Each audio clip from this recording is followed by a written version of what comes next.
เข้าไปเล่าเรื่องทางสถานีวิทยุกับคุณเกียร่า Cuéntaselo a la radio de Keira. Opowiedz to w Radio Keira. Ven a decírselo a la radio de Keira. Komm, erzähl es in Keras Podcast. Vai a dirlo alla radio di Keira. Mene ja sano se Keiran قول radios. اللي عندك على راديو كيرا. Say it on Kira's podcast. Bonjour Malika Mansouri. Bonjour. Bienvenue chez vous. Merci. Vous êtes psychologue, pédopsychiatre. Non, pas pédopsychiatre, psychologue, psychanalyste. Alors, est-ce qu'on peut expliquer un peu pour le commun des mortels la différence justement entre ces deux mots ? La différence, c'est le parcours, en l'occurrence la formation. Les psychiatres ont fait une formation médicale et les psychologues une formation en psychologie. Quand on est psychiatre, on n'est pas nécessairement psychothérapeute au sens où, pour faire de la psychothérapie, pour soigner avec les mots, il faut des formations qui nous y aident. Le parcours de psychologie, alors, il y a moins de cours de psychologie dans le champ de la psychiatrie et inversement, il y a moins de médical dans le champ de la psychologie. La vraie différence, en fait, se situe du côté du médical précisément. C'est-à-dire que les médecins peuvent prescrire des médicaments, les psychologues ne peuvent pas. D'accord. Alors moi, je vous ai invité aujourd'hui car je souhaiterais aborder avec vous d'une très grande question, la folie. Très grande question, la Très, folie. très grande. Mais la folie au sens large. La folie au sens large, mais Ouais. pas que de la folie, précisément, plutôt de la folie chez les jeunes, Ouais. les jeunes français et les jeunes français que l'on nomme d'origine. D'accord. Parce que, de mon point de vue, j'ai l'impression que c'est un terme qu'on n'aime pas trop employer, qu'on ne sait pas trop ce que c'est, et quand il y a un fou dans nos cercles, c'est comme si il n'existait pas. Mmh. Alors déjà, on va mettre des guillemets à fou et folie. Moi, c'est des mots que j'aime beaucoup. Je préfère ça à toutes les catégories psychopathologiques classiques. Mais ça peut ne pas plaire à tout le monde. Hein. C'est le sujet un petit peu là. Hein. On est entre nous. On est entre nous. Alors, oui, Kéra, vous voulez savoir quoi ? Comme c'est un sujet un peu un peu tabou, j'ai l'impression qu'il y a plusieurs choses qui se jouent. C'est comme si c'était tabou parce que quelqu'un avait échoué quelque part et que ça avait fabriqué un fou dans notre famille. Et du coup, comme si c'était de notre faute, quoi. Et du coup, on va taire C'est-à-dire au sein des familles culturellement autres. C'est ça. Le champ de la psychopathologie ou de la folie, ce serait quelque chose qui serait un peu mis de côté pour être traduit autrement. Oui, alors c'est pas toujours le cas. Mais c'est vrai qu'il y a une lecture culturelle souvent qui permet de faciliter, d'accueillir en fait plus facilement les signes d'une psychopathologie.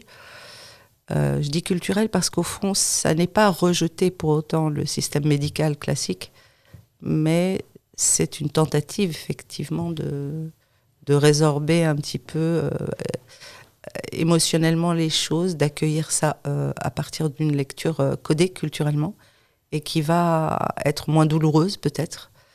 Il y a différentes dimensions, hein. On échangeait tout à l'heure, Kéra, vous parliez de culpabilité, je dirais qu'il y a quelque chose de la honte aussi qui peut jouer. Ça va très loin parfois, effectivement, on a des familles qui dénient complètement hein, la psychopathologie de l'enfant, quand il y en a un malade, et qui vont jusqu'à le marier, enfin le mettre en œuvre tout un tas en espérant que devenir père, être marié, avoir un enfant pourrait l'apaiser et calmer tous les symptômes qui se manifestent, etc. Là, ça devient compliqué parce que ça implique d'autres personnes. Sinon, la plupart du temps, la famille a elle-même sa propre étiologie, comme on l'appelle, c'est-à-dire sa traduction culturellement codée de ce qui se passe pour son enfant. Et quand elle a une étiologie à proposer, en général, elle a aussi des solutions à proposer. Donc, ce qu'il est intéressant de faire quand on travaille, comme je le fais moi auprès des populations du 93, c'est de pouvoir articuler les deux, en fait. Trouver un langage commun pour pouvoir à la fois entendre les raisons invoquées, la causalité mise en œuvre au sein de la famille, et proposer toutes les alternatives et qu'elles puissent être accueillies à un moment donné. C'est-à-dire mixer les deux, faire que la famille finisse par accepter l'idée que le médecin peut aussi aider, la médecine. Voilà. Et dans certaines situations, parler de schizophrénie, c'est impossible autrement. Là, on n'a pas encore trouvé les clés pour une issue à cette pathologie qui est une des plus graves dans le champ de la psychopathologie. Voilà. Alors le domaine de la folie, c'est passionnant, entre guillemets. C'est passionnant parce qu'au fond, ceux qui sont atteints par ce que Kéra vous appelez la folie, ce sont des personnes extrêmement sensibles en général, et qui ont une perception extrêmement fine des choses qui se passent en dehors du champ de la conscience de chacun, quelque part. Et l'intérêt, c'est toujours de pouvoir faire que ça lie la dimension médicale du soin et l'accueil de la parole aussi. Prendre le temps de les écouter, ce que les CMP n'ont plus, de toute façon. Et là, c'est difficile de faire ce travail d'adhésion pour que la famille accepte d'accompagner son enfant vers le soin. C'est pas seulement culturel, quoi. Ce que je veux dire, c'est qu'au niveau du système social aussi, en tout cas dans ces quartiers-là, on est trop peu achalandé. Il y a trop peu de moyens humains, matériels pour prendre le temps. Donc quand on va en CMP au centre médico-psychologique adulte, par exemple, eh bien, les médecins n'ont pas le temps. Les psychiatres n'ont pas beaucoup de temps. Ils donnent 15 minutes de leur temps pour voir tous leurs patients. Et donc, c'est uniquement la prescription médicale ou l'injection en retard pour ceux qui ne respectent pas leur traitement. Et peu de temps pour les échanges. Donc, qu'il puisse y avoir ces temps d'échange, d'élaboration, on dit, et ça vaut aussi pour la famille. Si on pouvait prendre le temps de travailler à articuler à la fois ce qui est culturellement codé et qui permet de se préserver de la honte ou de la culpabilité au sein des familles, ça favoriserait une adhésion autrement. C'est quelque chose qui se travaille, ça. Il n'y a pas une seule famille, qu'on soit d'origine ou non, qui accueille facilement le diagnostic de psychopathologie quand on a affaire à une pathologie lourde comme ça. Ça n'est pas spécifique, en vérité. Mais chacun se débrouille culturellement à partir de ses propres ingrédients culturels, on va dire. C'est-à-dire qu'en France, par exemple, sans être avec des patients d'origine X ou Y, on a maintenant, je disais ça tout à l'heure, des associations qui se mobilisent pour dénoncer des théorisations un peu psychanalytiques, par exemple, qui annonceraient quelque chose d'une origine de la pathologie dans les liens primaires aux premiers objets d'amour, qui sont les parents, par exemple, et qui vont dénoncer en affirmant que ça vient les culpabiliser. Donc on repousse de plus en plus la psychanalyse, qui a pourtant des propositions qui fonctionnent et qui à force de cliniques, ont bien mis en évidence comment dans le lien on peut penser la construction de ces structures-là, quoi, on va dire, structures psychiques, je parle. C'est-à-dire qu'avant, les CMP faisaient ce travail-là et ne peuvent plus le faire, n'ont plus le temps, n'ont plus l'argent de le faire ou... C'est-à-dire que le système hospitalier, on va pas parler mais le système hospitalier est malmené, les CMP sont affiliés, voilà, c'est tout un système autour de la santé qui est pénalisé. Et la psychiatrie n'est pas indemne de ça, au contraire, bien sûr. Alors du coup, quelles solutions ils ont ? Parce que déjà, il y a la difficulté de nommer, et une fois que la maladie a été nommée, diagnostiquée, finalement, s'il y a de moins en moins d'hôpitaux, de lieux où recueillir ces paroles-là, ces malades-là, quelles solutions il existe aujourd'hui ? Alors, ils sont accueillis, les patients, mais très rapidement. C'est-à-dire qu'on va diagnostiquer, on va prescrire et il faut suivre le traitement. Voilà. La question, elle se pose dès lors que cette question amenée, Kéra, qui est très pertinente, comment on fait avec des familles d'origine X qui ne sont pas facilement en adhésion avec les théories médicales qui enferment un peu le patient dans une étiquette pathologique insupportable et qui les remet en question quant à ce qu'ils auraient été de bons ou de mauvais parents. Pour ça, il faut du temps. Il faut qu'il y ait un travail d'élaboration qui se fasse. Et c'est ce temps qui manque.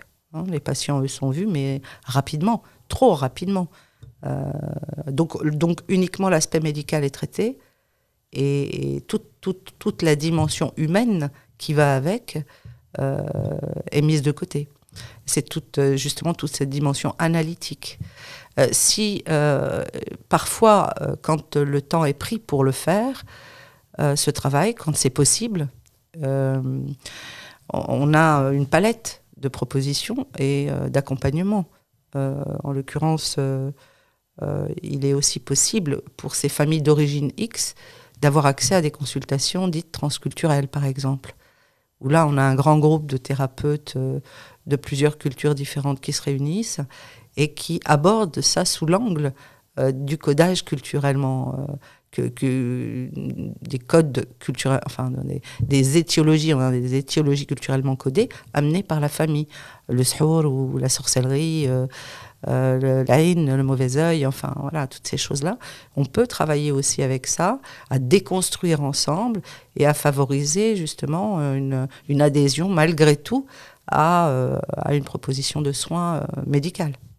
Et ça, sur le terrain, est-ce que vous voyez qu'il y a une amélioration, entre guillemets, du fait de cette approche-là, justement, pluriculturelle, je veux dire, plutôt que pluridisciplinaire, au sein des familles, dans l'accueil de ces nouvelles-là, d'apprendre qu'un de leurs enfants est malade et du coup... Oui, alors, l'annonce du diagnostic, c'est jamais simple.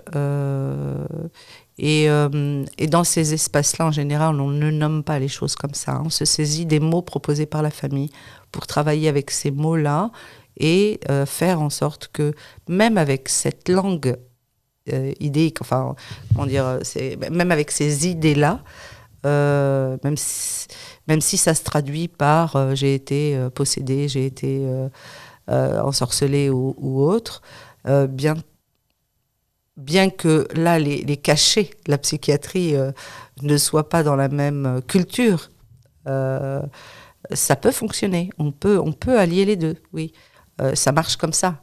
Il s'agit de métisser, en fait, pour le coup, de métisser les théories, c'est-à-dire d'accueillir la théorie du patient et de proposer une autre solution si ça ne marche pas. Voilà, de voir ensemble comment ça peut marcher dans la théorie de la famille, et si ça ne marche pas avec les théories de la famille, eh bien de faire autrement et d'accueillir toutes les propositions. De toute façon, en général, quand les patients et les familles des patients arrivent dans le champ de la psychothérapie ou psychiatrie, le pas est déjà franchi. Ceux pour qui finalement la question que vous posez se pose véritablement sont ceux qui n'y parviennent pas. Une fois que le pas est franchi et qu'on peut se rencontrer, que l'élaboration ensemble est possible, à ce moment-là, les choses sont déjà jouées. On est déjà proche de la solution en réalité.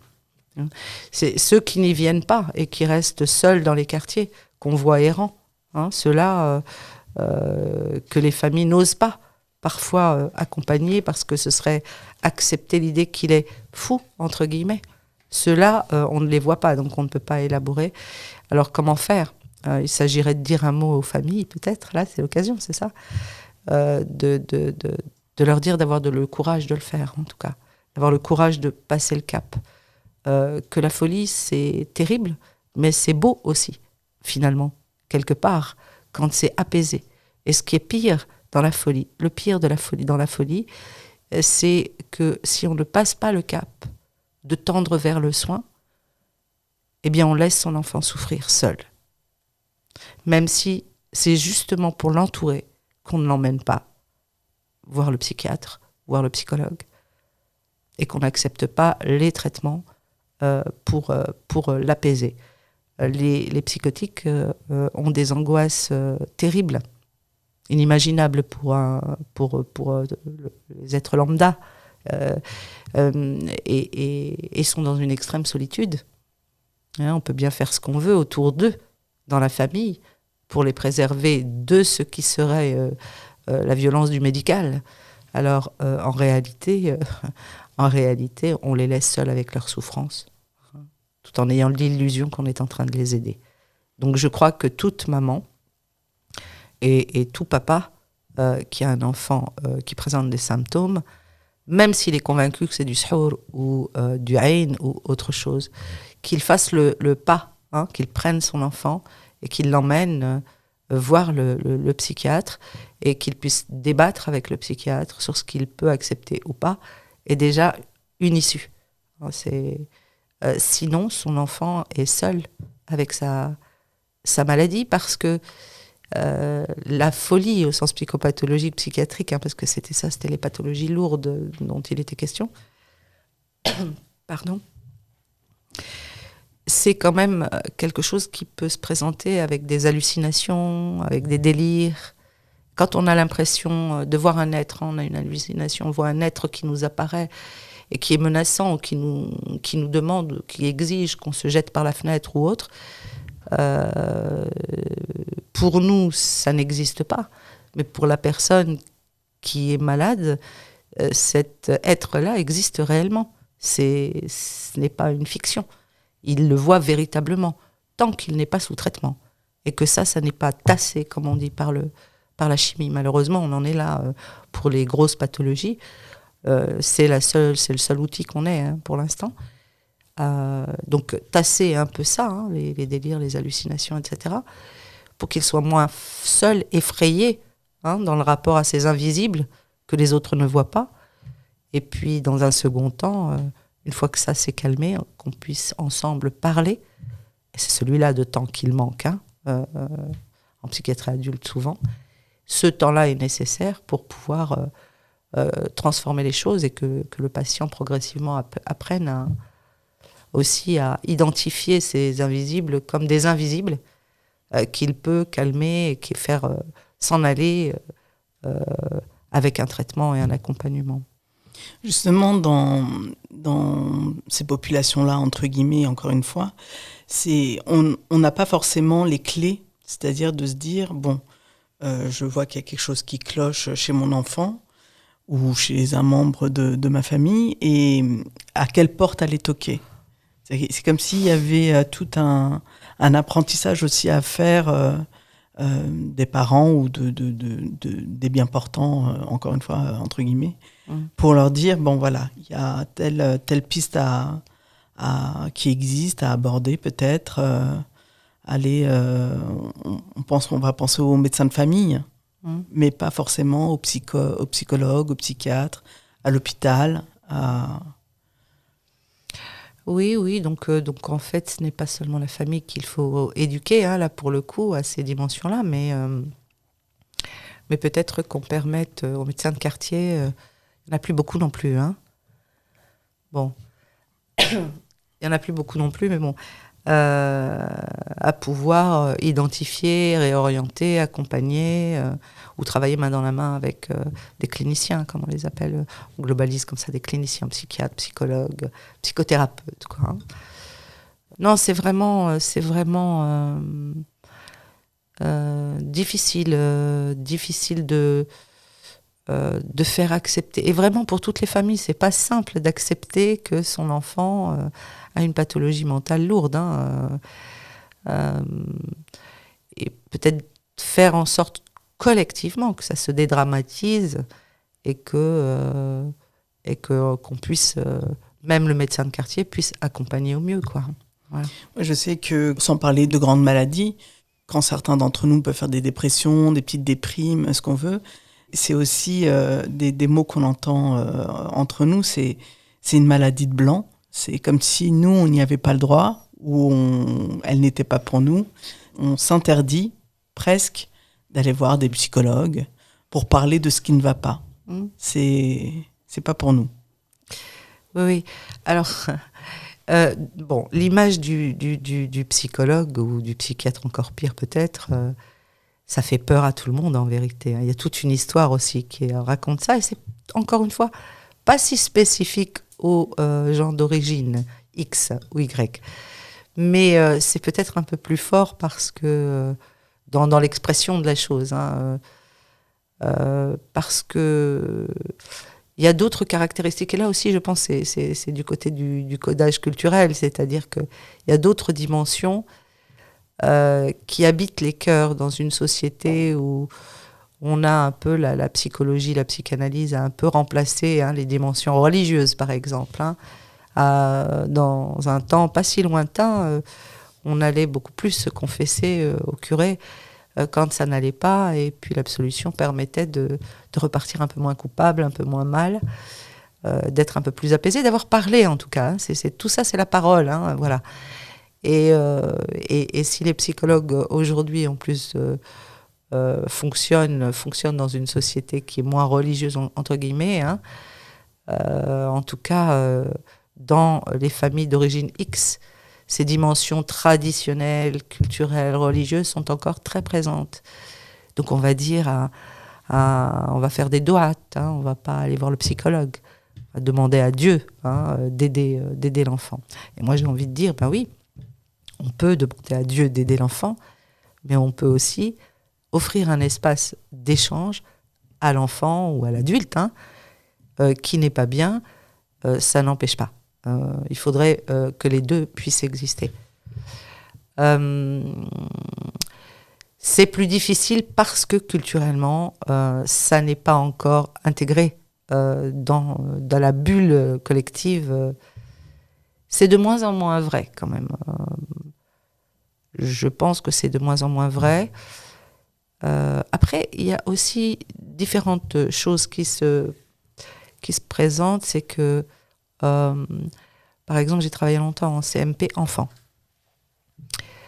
Et certains enfants présentent, ça c'est extraordinaire, certains enfants présentent des symptômes à l'école. Ils vont inquiéter leur enseignante, par exemple. Et l'enseignante, elle va contacter les parents pour dire il faut l'emmener voir une psychologue. Il va pas bien, votre enfant.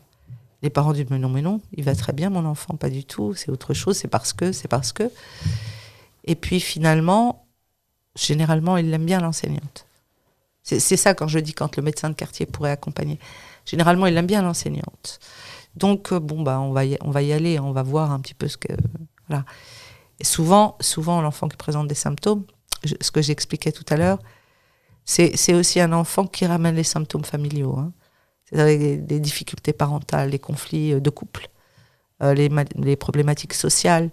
Donc tout ça est transporté grâce à l'enfant qui a présenté des symptômes à l'enseignante. C'est toute une chaîne comme ça.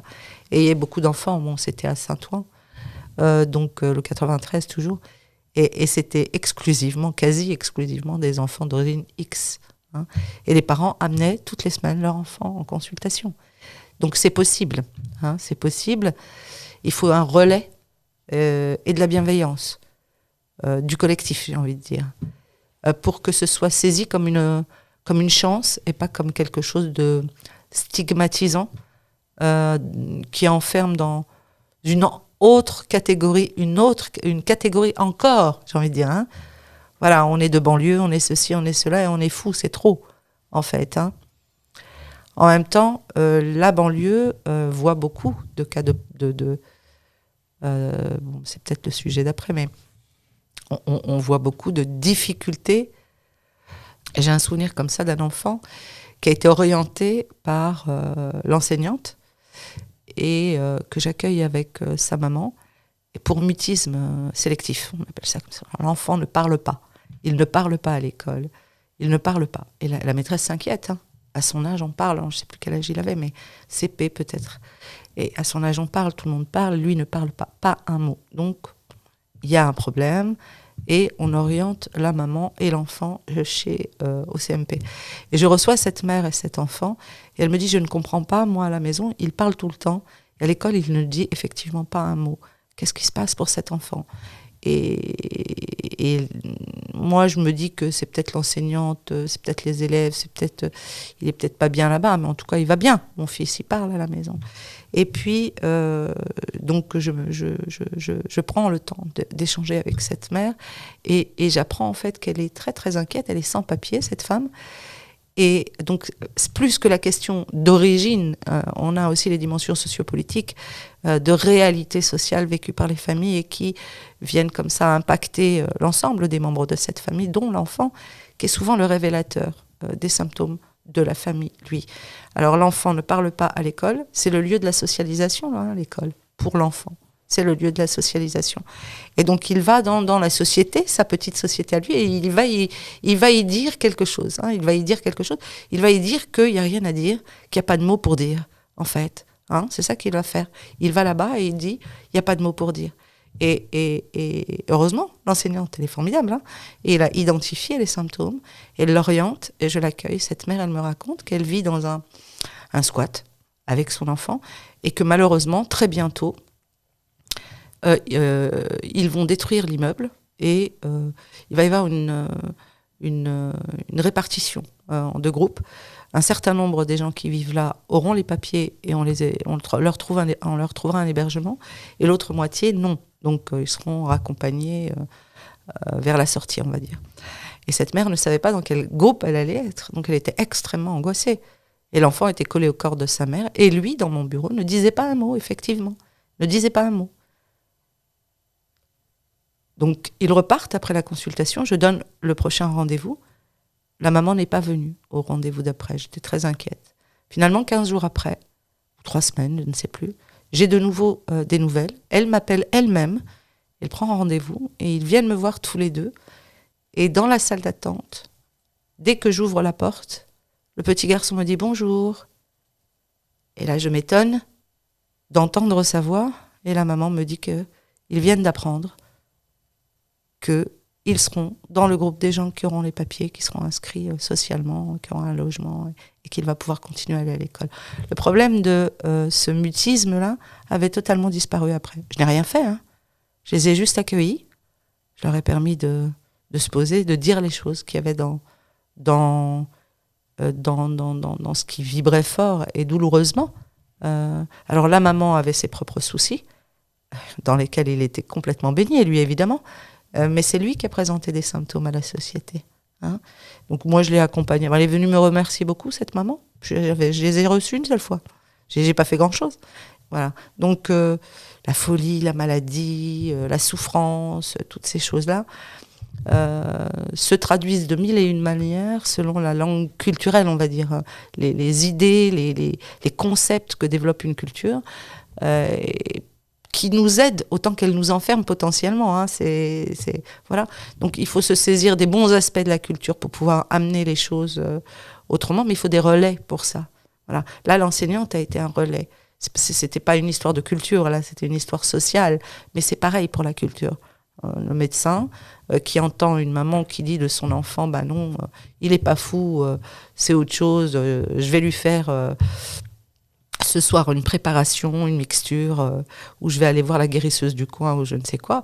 Oui, ok, je vous entends, mais moi je connais quelqu'un de très bien aussi. Voilà, je connais quelqu'un de très bien qui peut entendre ce que vous dites et qui va vous aider au mieux, avec ses idées à lui, ses théories à lui. Voilà. Pourquoi d'emblée dire bah non madame, c'est de la schizophrénie ou c'est autre chose, et faire fuir les patients et laisser les patients errants dans nos cités. Hein.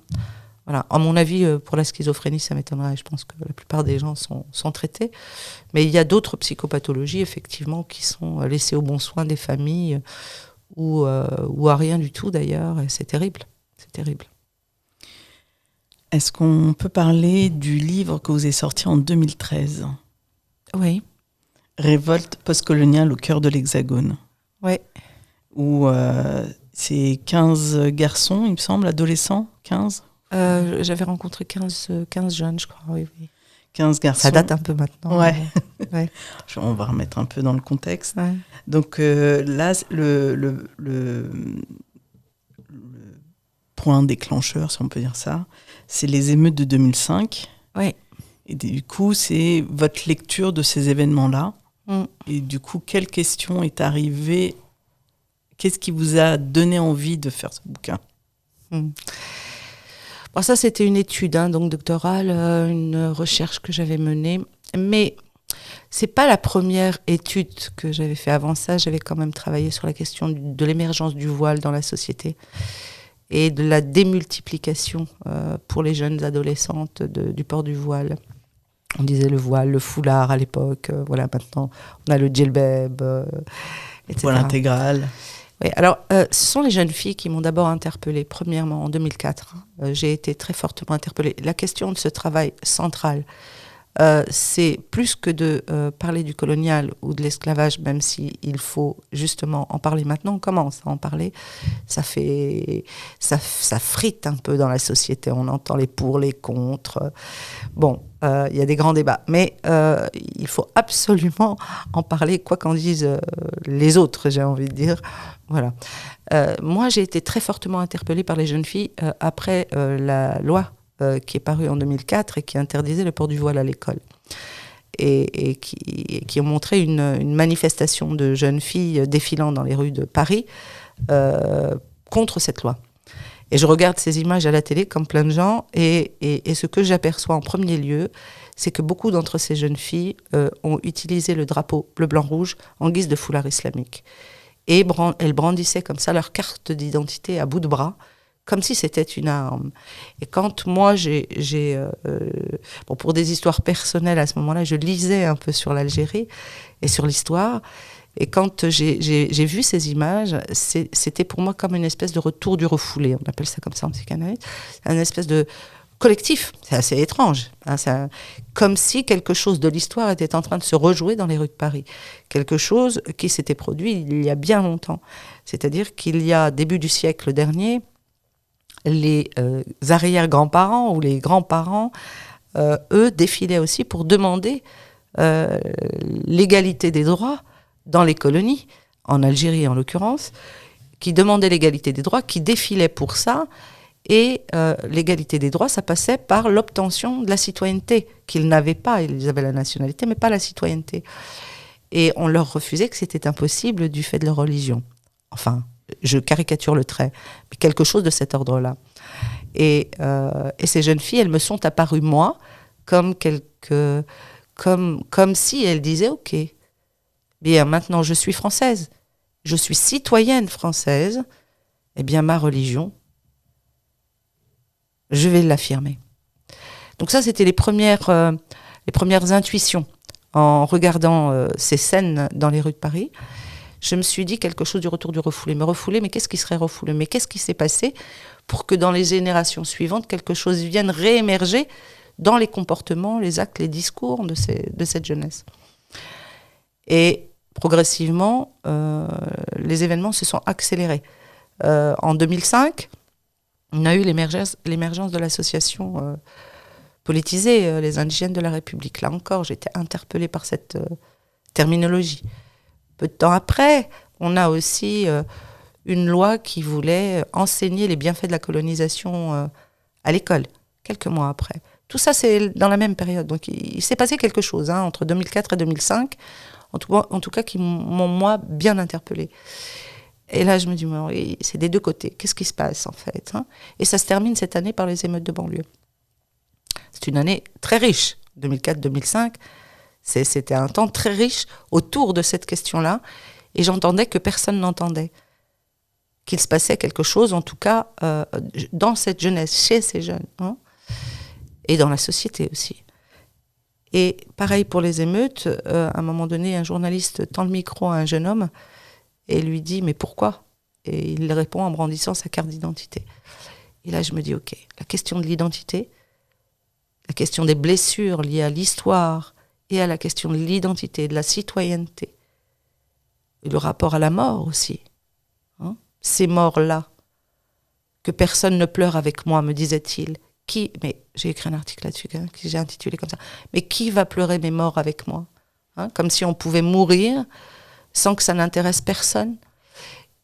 Et du coup, mon hypothèse à moi, au décours de tout ça, ça a été de me dire qu'au fond, quelque chose du colonial n'était pas parti, n'était pas passé.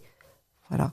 Quelque chose du colonial n'est pas passé, du colonial et de l'esclavage. Là, l'Algérie, c'était le colonial, mais quelque chose de l'histoire et des blessures de l'histoire, lorsqu'elles sont massives, lorsqu'elles sont très violentes, ne disparaissent pas parce qu'on a décidé que ça s'arrêtait avec les accords d'Évian, pour le coup.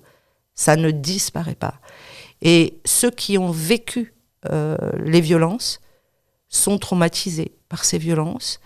Et ces traumatismes, ils ne peuvent pas les élaborer. C'est un petit peu comme quand je disais, il faut qu'on arrive à aller dans un lieu pour parler. Si on ne parle pas de ce qui fait mal, ça reste là, ça s'enquiste à l'intérieur.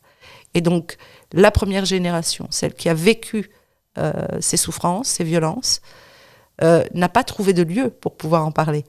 Non, puisqu'on a décidé que c'était terminé. Plus personne n'en parle. D'ailleurs, les accords d'Évian, signés de part et d'autre, décrètent qu'on efface tout, on recommence à zéro. Sauf que c'est impossible. L'être humain n'est pas fait comme ça. Psychiquement, les choses ne sont pas comme ça. Je le disais tout à l'heure en échangeant en intime au café d'à côté, mais les bébés, ce sont des éponges à émotions. Donc ceux qui ont vécu les violences et qui ont porté des bébés ont passé les émotions. Le bébé, lui, il grandit sans ne plus rien savoir de ce qui fait qu'il a mal, puisqu'on ne lui a jamais dit, parce qu'il n'y a pas eu de mots. Par contre, il récupère les émotions, la violence, la tristesse, la souffrance. Et quand lui-même devient parent et qu'il transmet à nouveau 3 générations, la génération suivante, ça explose en général. Surtout quand... Donc ça s'appelle la transmission du trauma, tout simplement, qui passe de génération en génération, quand elle n'est pas élaborée par celle qui l'a vécue. La violence. Voilà. Et le plus important ici, c'est que ce qui est hérité des perceptions en lien avec la violence, ce qui est hérité par les descendants, a un miroir dans la réalité contemporaine. Vivre dans une cité HLM que ces gamins nomment une prison à ciel ouvert, avec un rapport aux policiers qui est vécu comme une armée d'occupation quand elle investit la cité et qu'elle les contrôle quotidiennement, c'est comme une mise en représentation, une mise en image des éprouvés qui n'avaient pas de mots pour s'exprimer. Voilà. Ce travail de 2013. Et justement, dans ce livre où les 15 garçons racontent un petit peu ce qu'ils ressentent, ce qu'ils vivent, et du coup, pas la conclusion, mais les conclusions, c'est que toute cette histoire, justement, je ne sais pas si c'est français de dire ça, mais mise en silence, de dire il y a des choses qui ont été vécues, qui ont été perpétrées, et de les taire. Bon, après, chacun raconte ou ne raconte pas, mais de les taire, que ce soit dans la grande histoire ou dans l'histoire de chacun, et du coup de ne pas transmettre par des mots. Pareil, là on revient aux mots.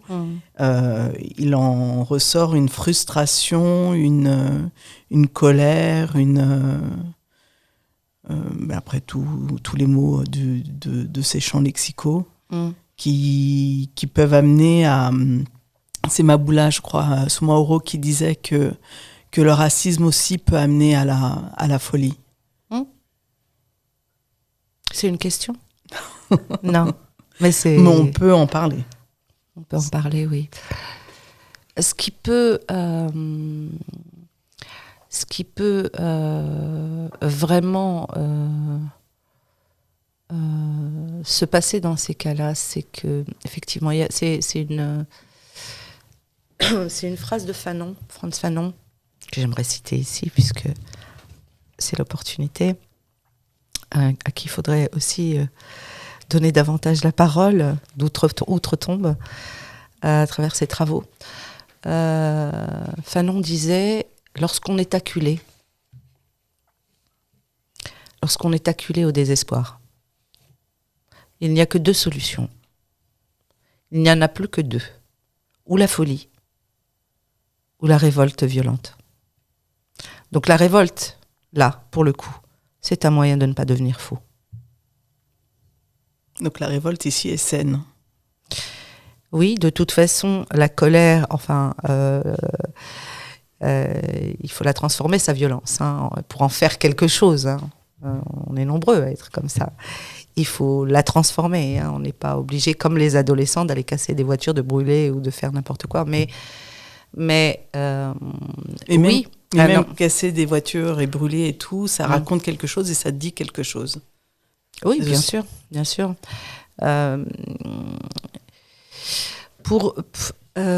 C'est un brasier qui... Bon, déjà, c'est un brasier. Ils ont organisé des brasiers, hein, les poubelles aussi. Et créer des brasiers, ça raconte déjà ce qui brûle en eux. Hein, c'est extérioriser le mal. Hein, c'est ce qui brûle en soi. On va le mettre à l'extérieur.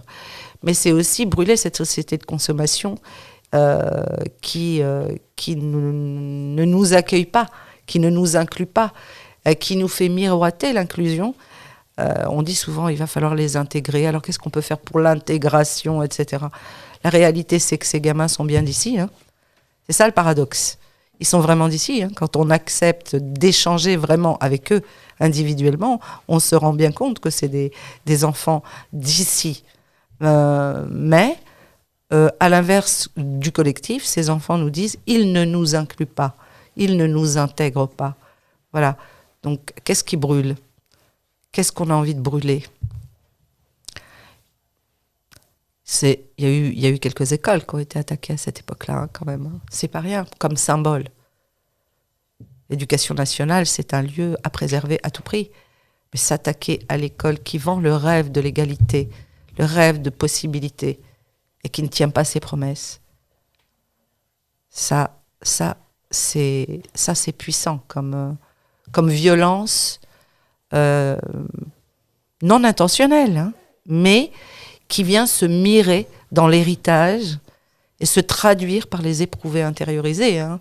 Enfin, c'est même pas intériorisé, c'est reçu en héritage. Hein. C'est comme une tombe, en fait. Hein.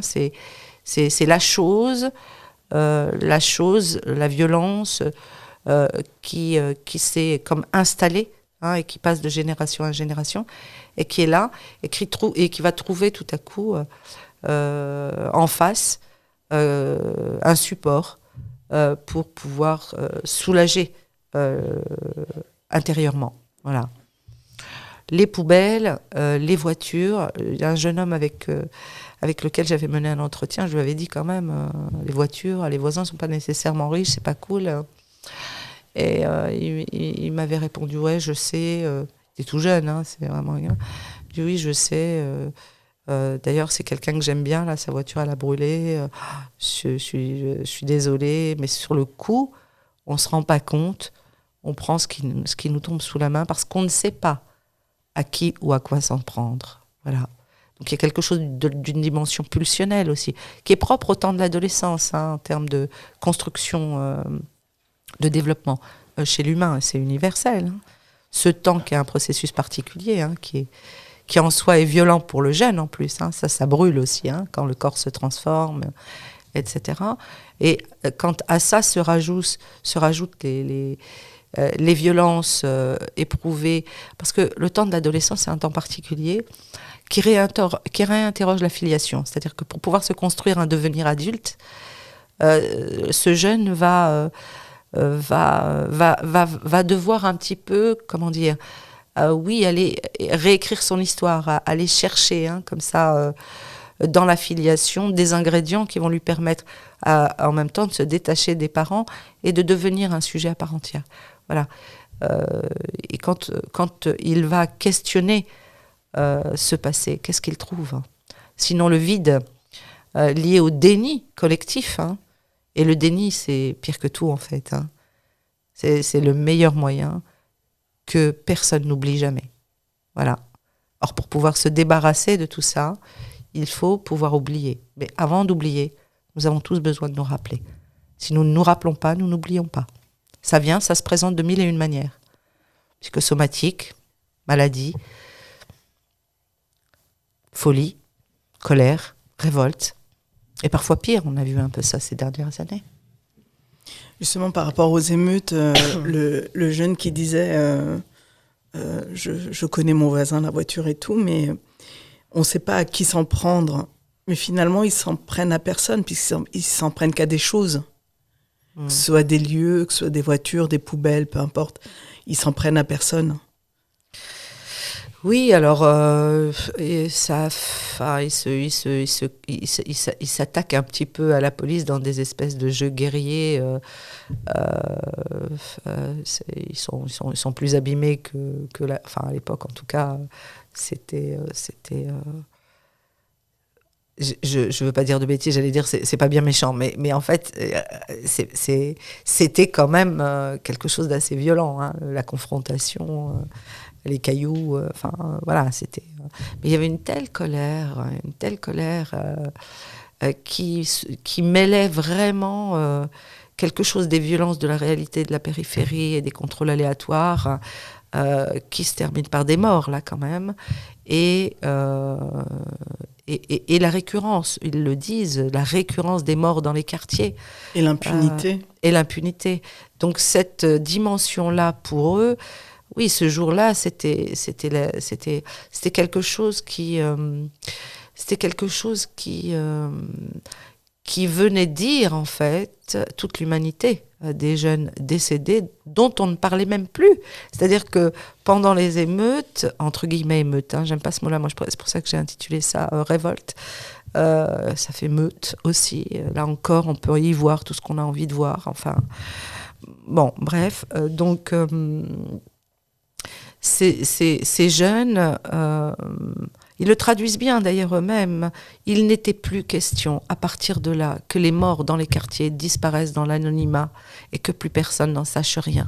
Il fallait faire du bruit, il fallait faire du feu, il fallait faire autant de bruit que possible pour qu'on puisse enfin parler d'eux. Et le paradoxe, c'est qu'on a parlé des acteurs des violences, mais pas des morts en vérité. Et ça, c'est terrible. C'est-à-dire que même dans la mort, c'est l'échec. Même dans la violence, comment dire, la violence, elle n'était pas organisée, hein, cette révolte. Hein, elle était vraiment spontanée et partout, hein, ça s'est produit. Mais c'était comme de hurler par le corps, en fait, quand les mots ne sont plus là, de hurler par le corps, par l'agir, quelque chose de leur détresse et de leur peur de la police. Hein. Moi, j'ai découvert au décours de gens, j'avais vu qu'il y avait pas mal de gens qui se demandaient mais pourquoi enfin les jeunes des quartiers courent quand ils voient la police? C'est donc qu'ils ont quelque chose à se reprocher. Eh bien non, ces garçons expliquent, hein, ils expliquent que la police leur fait peur. Si la police est là pour protéger les citoyens, bon, ça, ces derniers temps, il y a plein de groupes au sein des jeunesses multiples qui se sont mis à craindre la police, hein, les jeunes femmes féministes, la manifestation du début de l'année, etc. Les gilets jaunes. Et gilets jaunes, etc. Voilà, exactement, ça s'est démultiplié. Mais à l'époque, ça avait l'air comme concentré comme ça dans les quartiers de la périphérie, et personne n'en parlait tant que ça, en fait. Hein. Donc eux voulaient que ça soit parlé, que ça soit dit, que ça fasse du bruit, qu'il se passe quelque chose. Et quand on en parlait, souvent, c'était pour dire que c'était mérité, cette violence. C'est ça qui est dommageable et qui est dommage. Mais parce que les gens ne savent pas. Hein. Ça a changé. Entre 2005 et maintenant, il y a quelque chose qui s'est passé, si bien que, je crois que c'était pendant le confinement, à l'île Saint-Denis, il y avait eu un rapport de violence comme ça entre un policier, un jeune, et un mouvement de révolte qui s'était initié. Et je crois que c'est les Black Blocs, je ne sais plus, alors j'ai peur de dire des bêtises, il me semble que c'est les Black Blocs qui sont venus les aider. C'était une grande première dans l'histoire des banlieues. Et les jeunes, eux, du quartier en question, leur ont demandé de partir parce que ils leur disaient, vous n'aurez pas tant de problèmes que nous avec la police. Ne nous aidez pas. Ne nous aidez pas parce que vous allez nous attirer plus d'ennuis encore. C'est quelque chose qui est complètement dingue, en fait, quand on y pense. Hein. Donc là, la folie n'est plus dans les gens. Hein. Pas dans un individu. Hein. C'est quasi une folie systémique qui se joue collectivement et qui peut rendre certains individuellement vulnérables, les plus vulnérables, un peu pris, hein, par toute cette folie sociale aussi, ouais, qui peut générer, oui, de la folie. C'était le préambule. J'avais lu quelque chose dans vos écrits, un concept qui est emprunté à Frantz Fanon, que j'aimerais bien que vous développiez, si possible, sur la mort atmosphérique. Ouais. Frantz Fanon était vraiment génial. Ce que Fanon a fait, en fait, à l'époque du colonial, c'est qu'il était chef de clinique à l'hôpital de Blida à Alger. Et il a commencé par essayer de traiter tous les patients qui se présentaient à lui. Et il s'est rendu compte, finalement, qu'il n'y parvenait pas avec les locaux, qu'on appelait à l'époque les indigènes, donc. Il n'y parvenait pas, quelles que soient ses tentatives. Alors, il a tout transformé, parce que c'était de l'asile asilaire, déjà en France, entre guillemets, métropolitaine pour l'époque. C'était pas terrible, mais là, c'était vraiment catastrophique. Et d'ailleurs, il y a des thèses qu'il faudrait dénoncer aujourd'hui, donc j'en profite. Les thèses d'Antoine Porot, par exemple, qui était un psychiatre de grand renom à l'époque et qui a participé de ce qu'on appelle l'école d'Alger, la psychiatrie d'Alger, et qui avait des théories terribles, racialistes, qui décidaient que c'était neurologique, la violence de l'arabe, etc., etc. Et je dis ça parce qu'en ce moment, les articles sont toujours en circulation, les articles de cet homme, et qu'il n'y a même pas de petits mots pour prévenir, pour dire faites attention, c'était une autre époque, c'était au temps du colonial. C'est-à-dire que les étudiants en psychiatrie aujourd'hui peuvent avoir accès libre dans les bibliothèques universitaires à ces articles-là, de l'époque. Bon, Fanon s'est opposé évidemment à ces super penseurs de l'époque en décrétant que non, toutes ces folies qu'on pouvait retrouver à l'hôpital n'étaient pas liées à une spécificité typée, caractéristique d'un peuple arabe ou musulman, mais que c'était bien contextuel en fait, que c'était quelque chose de très contextuel, c'est-à-dire que ces êtres vivent dans une situation folle, et que c'est la situation folle qui fabrique les fous en quelque sorte, c'est-à-dire qu'ils sont, dit-il, confrontés à une mort quotidienne. Et d'ailleurs, il prend appui sur déjà les travailleurs, ils appelaient les travailleurs nord-africains. Il y a un petit ouvrage qu'il a écrit qui s'appelle comme ça, la maladie des Nord-Africains, une maladie très typique, c'est-à-dire que ces patients-là allaient voir les psychiatres, les médecins à l'époque. Ils allaient voir les médecins, en fait, ils n'allaient pas voir les psychiatres eux-mêmes, ils allaient voir les médecins, mais parce qu'ils avaient des douleurs dans le corps. L'un avait mal à l'épaule, l'autre à la jambe, l'autre au dos, etc. Et tous les examens biologiques qui leur étaient faits racontaient que aucun problème au niveau organique. Donc les médecins de l'époque ont décrété qu'ils avaient une maladie spécifique imaginaire. Donc c'était des maladies imaginaires et qu'ils n'étaient en rien malades. Que c'était spécifique de leur nature, quelque part, essentialisant le patient. Et Frantz Fanon est venu justement par là démentir les propos des médecins de l'époque en décrétant qu'ils étaient racistes, ces conclusions étaient racistes, et que c'est le bain de mort quotidien dans lequel vivaient ces gens qui les amenait à être eux-mêmes leur propre douleur. C'est-à-dire que leur corps était comme une pierre, très dure, très rigide, qu'ils ne pouvaient plus être bien dans leur propre corps. Donc, ils étaient eux-mêmes leur propre mal. D'exister faisait mal, en fait. Et du fait de la mort atmosphérique, c'est-à-dire l'atmosphère quotidienne de ces gens était un bain de mort. Tous les jours, heure après heure. Et tout était mort pour eux. Et mort subjective, mort psychique. Voilà. Et ça retentissait dans le corps, quoi.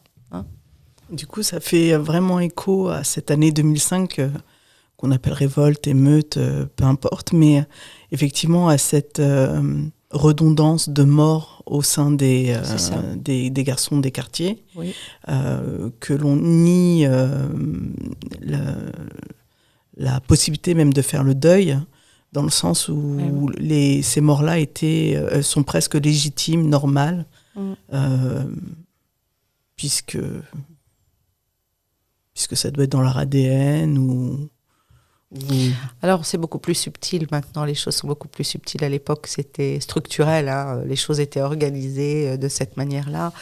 Et on n'est plus du tout dans cette époque-là, et bien heureusement. Mais le problème, c'est que la perception de la réalité d'aujourd'hui est vécue, en tout cas, comme si c'était la même chose qu'hier, au temps du colonial, effectivement, parce que la réalité ne démontre pas le contraire. Voilà.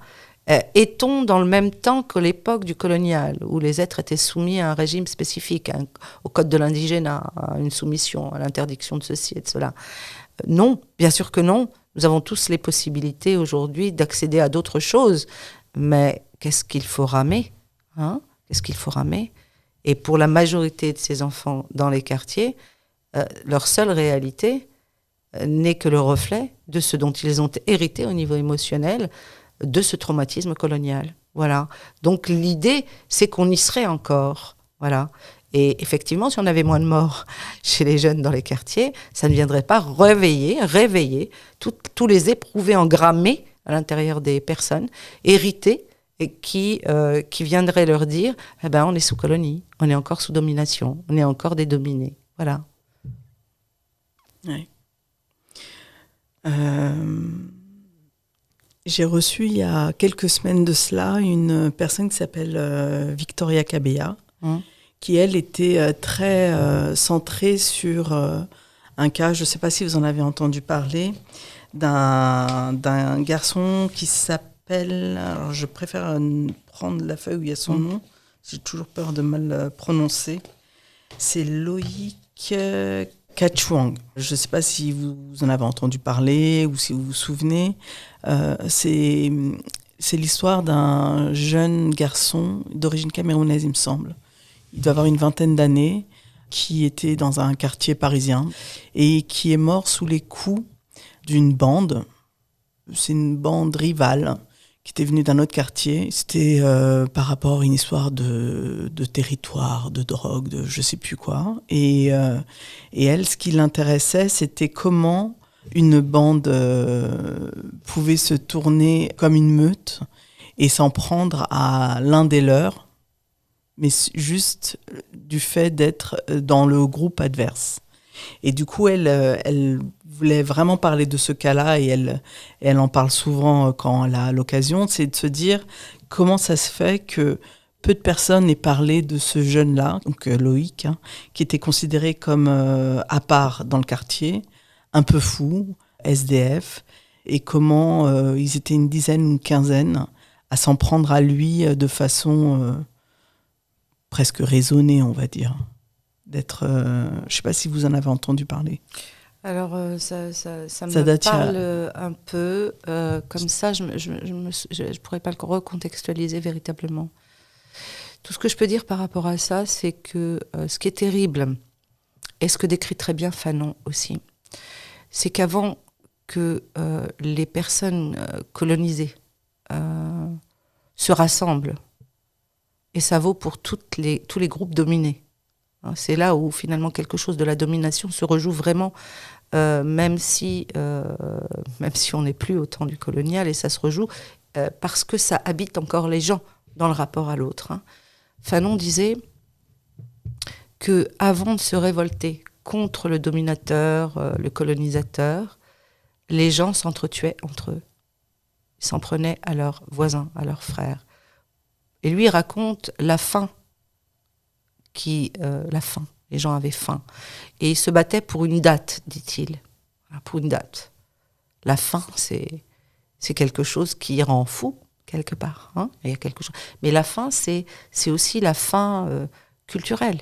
C'est la faim d'amour. Parce que tout ça n'est qu'une histoire d'amour blessé sur plusieurs générations. Ces violences dont on parle, c'est quelque chose qui qui n'est pas, structuré, organisé, avec un leader pour porter une action militante ou autre. Hein. Là, ça se joue dans un espèce d'entre-soi, dans des enclaves la plupart du temps. Et le plus faible est souvent la proie, effectivement, des autres, mais tout le monde est affamé dans ces quartiers-là. Il faut désenclaver. Il faudrait que plus personne n'ait faim. Ça ne justifie rien.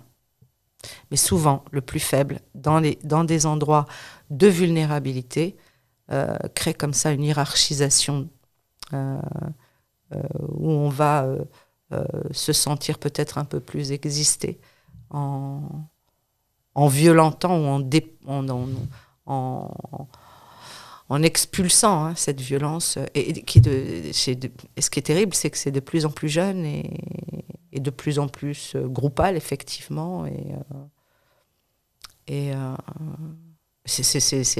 Le problème, c'est que c'est l'expression d'une violence, je répète, sans justification aucune des actes. Chaque acte doit être, bien sûr, pris en compte et condamné pour tel. Mais si on essaye d'expliquer le phénomène, un tout seul est vulnérable. Donc, il faut marcher en groupe, clairement. Quand on s'affilie au groupe, on est plus fort. Tout à coup, on existe, on est plus fort. Et on existe dans le rapport à l'autre. On existe dans le regard de l'autre. Mais l'autre, c'est qui ? Le même que moi, entre guillemets, dans le même quartier. Quel est celui qui ne peut pas s'affilier au groupe et qui va être nécessairement extérieur à ce groupe-là, tout seul, vulnérable ? C'est moi, si je n'étais pas dans le groupe. Donc lui, c'est moi. C'est ça l'histoire de la date de Fanon. Voilà. Et c'est terrible. Et donc on s'en prend à soi. Quelque part, oui. Comme on s'en prend à la voiture du voisin. C'est marrant parce que ça me fait... Enfin, c'est marrant. C'est pas aussi grave, la voiture du voisin. Ne banalisons pas non plus. Oui, c'est ce qu'on disait tout à l'heure. Ça reste que des objets, même si c'est très problématique dans le quotidien de chacun, ça reste un objet. Et ça me fait penser à, justement à ce mécanisme de bande, d'association et tout. C'est dans les cours de maternelle, de primaire, de collège... comment il y a des... Alors, je ne sais pas si ça a toujours été le cas. Je n'ai pas souvenir, moi, que c'était le cas de mon temps. Mais de toute cette... du pouvoir de la bande sur... comment on peut dire, quel mot on peut utiliser, rejeter, voilà. D'avoir à rejeter un enfant, une enfant du groupe, pour X raisons, très certainement qui se... Dans un cadre où ils sont tous plus ou moins les mêmes, ils ont tous plus ou moins le même âge, ils font partie des mêmes classes, et il y en a toujours un qu'on va virer du groupe, et à qui... Alors, si on parle de ces quartiers-là, en tout cas, je dirais que tout être différent, est un peu un... Et lui, s'il avait un peu des vulnérabilités aussi au niveau psychique, il a été un peu errant, etc. Tout être différent devient un danger, surtout si ce différent est pire que la situation que l'on connaît. Comment dire, ce qui est particulier souvent, et même chez les filles d'ailleurs, quand l'une est stigmatisée par le reste du groupe, rejetée, etc., il y a toujours une différence, quelque chose qui va leur envoyer une image d'eux-mêmes, avec cette différence, eux-mêmes qui sont perçus constamment à partir de leur différence, justement, et qui tentent d'en faire une force, c'est-à-dire c'est comme une inversion du stigmate. Donc s'il y a le frère ou la sœur ou la copine là-bas qui, elle, ne peut pas inverser le stigmate, elle devient un problème. C'est un problème. Ça, c'est la première chose. C'est sociologique un petit peu ce que je suis en train de dire, c'est pas tant... Mais sur un plan psychique, je pense profondément qu'un enfant qui est exclu des groupes la plupart du temps, il est un enfant qui vit des choses qui ne vont pas bien à la maison. Voilà ce que je pense, moi. C'est-à-dire que si on le rejette, lui, eux ne sauront peut-être pas expliquer pourquoi, ou vont aller se saisir d'explications X ou Y conscientes. Mais véritablement, quand l'un est exclu, interrogeons-nous plutôt sur l'exclu et ce qui se passe pour lui dans l'intime, plutôt que sur le pourquoi les autres l'ont exclu, même si ça se pose comme question, bien sûr. En tout cas, moi, je m'interroge comme ça. Pourquoi lui devient la victime dans des quartiers où, justement, victime est devenue une insulte. La pire des insultes. Aujourd'hui, partout dans les quartiers, moi, je ne suis pas une victime. Donc, surtout ne pas être une victime. Alors, si l'autre leur renvoie un statut de victime, c'est à exclure et à bannir. Voilà. Oui. Après, moi, je pense pas forcément en termes de quartier. J'ai l'impression que c'est pas une mode. C'est pas une mode parce que c'est pas forcément, c'est pas le bon mot, mais c'est quelque chose de récurrent dans les cours de récréation. Mais je le disais en préambule tout à l'heure, on n'était pas encore avec le micro, mais il n'y a pas de spécificité psychopathologique dans les banlieues. Tout ça ne se traduit que de manière avec des traits grossissants selon les lieux et l'organisation des choses, mais la psyché, c'est universel. Le fonctionnement humain, on peut retrouver les mêmes schémas ailleurs, autrement, avec d'autres tons, d'autres teintes, coloré autrement, on va dire, mais évidemment, bien sûr. Mmh. Et même chez les adultes, d'ailleurs. Oui. Mais c'est toujours cette dimension, toujours. Après, il faut voir au cas par cas, selon. Il faut faire toujours attention à ne pas généraliser, mais l'idée, c'est quand même que le différent, c'est nécessairement un exclu, quoi. C'est nécessairement quelqu'un qui est pointé du doigt. Voilà. Et pour tous les groupes. Voilà. Mais dans ces quartiers-là, la particularité, c'est que parfois, c'est du même groupe. Mais que sa seule différence, c'est d'être plus vulnérable, de ne pas être assez fort pour entrer dans la meute, comme elle dit. Voilà. Parce qu'il est trop faible, il renvoie les failles de chacun. Il renvoie aux failles de chacun. Ouais, et elle, ce qu'elle déplorait, justement, c'est que cette histoire n'avait pas fait grand cas.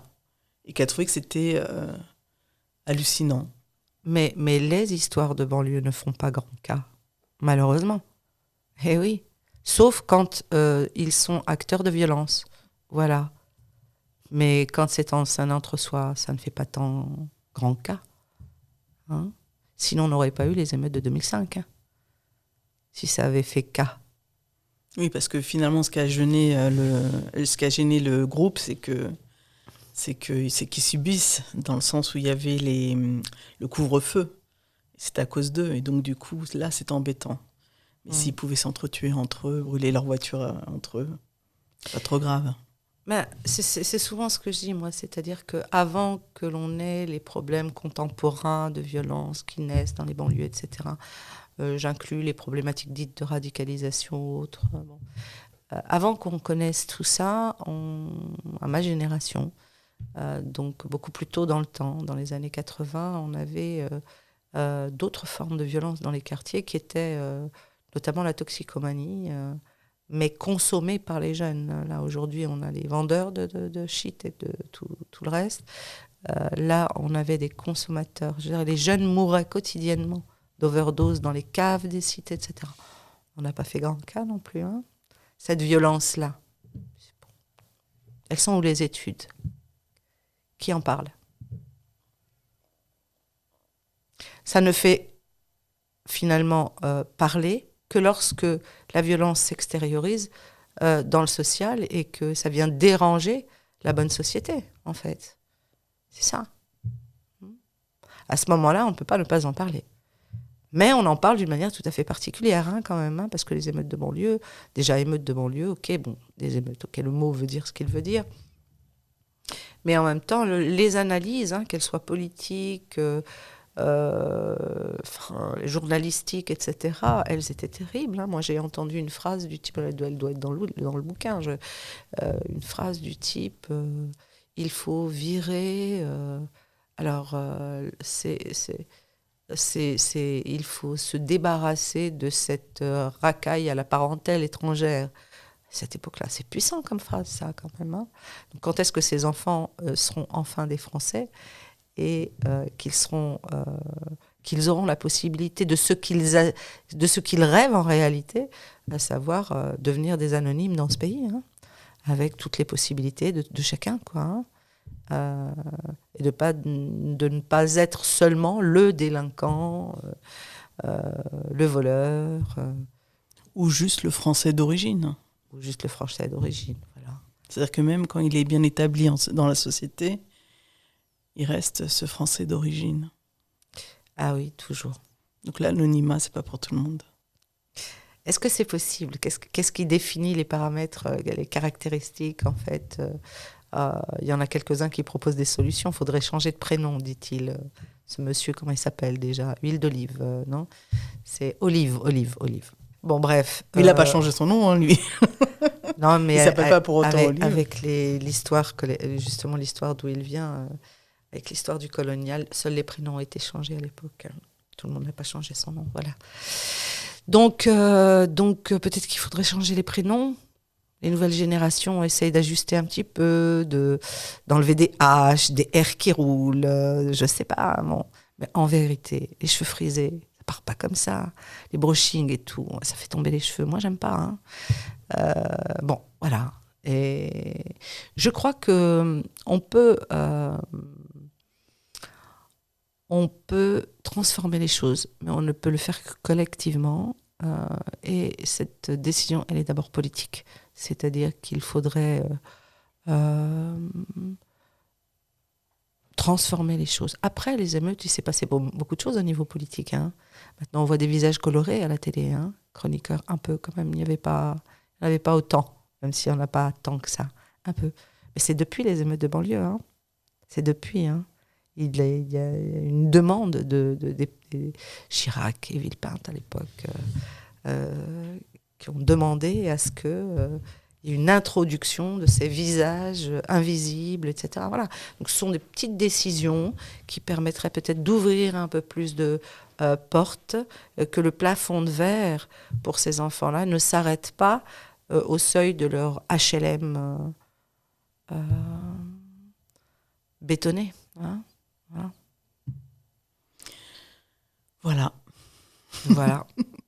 Merci Malika. Merci Kara. J'espère que ça a pu aider certains et certaines. À bientôt. Au revoir. Komm, erzähl es auf Keras podcast. Pode dizer lá na rádio da Kera. Adore Radio Kera bu di sa. Geçseldatım Kera. Keira'nın radyosunda söyle. Demal wax ko ci rajo Keira. Radio Keira da Kaseybuke. Opowiedz to w Radio Keira.